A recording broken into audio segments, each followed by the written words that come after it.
Assalamualaikum anak-anak, apa kabarnya hari ini? Nah anak-anak, sebelum kita masuk ke materi, Ustazah mau bertanya nih, mengapa tinggi badan dan berat badan kita berubah ya? Apakah ingat ketika kalian masih bayi bisa berjalan sendiri tidak ya? Atau bisa membaca buku dengan lancar? Tentu tidak kan? Nah, anak-anak, perubahan tinggi badan, berat badan, kemampuan berjalan, kemampuan membaca, itu dipengaruhi oleh pertumbuhan dan perkembangan yang terjadi dalam diri kita. Nah, apa itu pertumbuhan dan perkembangan? Yuk kita simak sama-sama materinya. Pembahasan pertama adalah pertumbuhan. Pertumbuhan atau tumbuh artinya bertambahnya ukuran tinggi badan dan berat badan. Pertumbuhan manusia terjadi sejak dalam kandungan sampai ia dewasa. Pertumbuhan manusia akan berhenti saat ia dewasa.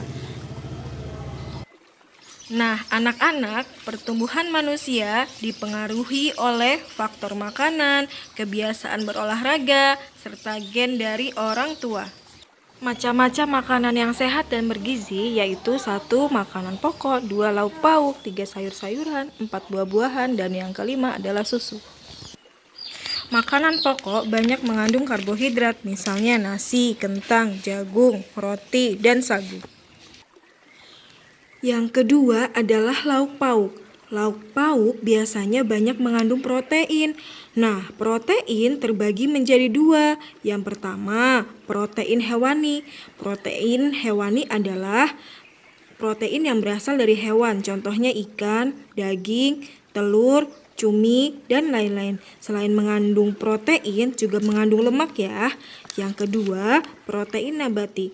Protein nabati adalah protein yang berasal dari tumbuhan, contohnya tahu, tempe, dan lain-lain. Yang ketiga adalah sayur-sayuran. Sayur-sayuran biasanya banyak mengandung vitamin, contohnya kangkung, bayam, wortel, buncis, dan lain-lain. Yang keempat adalah buah-buahan. Buah-buahan biasanya banyak mengandung vitamin, contohnya apel, anggur, jeruk, pisang, dan lain-lain. Yang kelima adalah susu. Susu merupakan bahan pangan yang paling lengkap kandungan gizinya. Dalam susu terdapat kandungan mineral, protein, lemak, dan lain-lain. Fase pertumbuhan dan perkembangan manusia dimulai dari bayi, balita, anak-anak, remaja, dewasa, dan tua. Pembahasan selanjutnya yaitu perkembangan. Apa itu perkembangan? Perkembangan adalah perubahan kecakapan, kematangan fisik, emosi, dan pikiran menuju kedewasaan. Anak-anak, pertumbuhan manusia akan berhenti saat ia dewasa. Namun, perkembangan emosi dan pikiran manusia akan terus berkembang. Berikut adalah contoh perkembangan. Contoh perkembangan manusia yaitu pada saat kita masih bayi, kita hanya bisa digendong oleh orang tua. Tetapi seiring perkembangan fisik, kita mampu merangkak, mampu berjalan, dan lain-lain.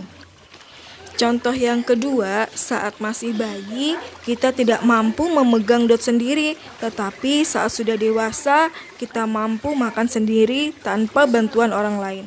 Anak-anak, semoga apa yang Ustazah jelaskan bisa kita pahami ya. Ayo kita sama-sama simpulkan. Kesimpulan dari materi ini adalah pertumbuhan dan perkembangan setiap manusia itu berbeda-beda ya, tergantung makanan, kebiasaan olahraga, dan faktor genetik atau keturunan dari orang tua. Jadi, ketika kalian memiliki teman yang berbeda tingginya, berbeda berat badan dengan kita tidak usah saling membeda-bedakannya ya, karena semua itu anugerah dari Allah yang wajib kita syukuri. Sikap menghargai dan mensyukuri perbedaan karakter fisik mencerminkan nilai sila Pancasila kedua. Pancasila kedua ini berbunyi kemanusiaan yang adil dan beradab. Sekian dari Ustazah. Wassalamualaikum warahmatullahi wabarakatuh.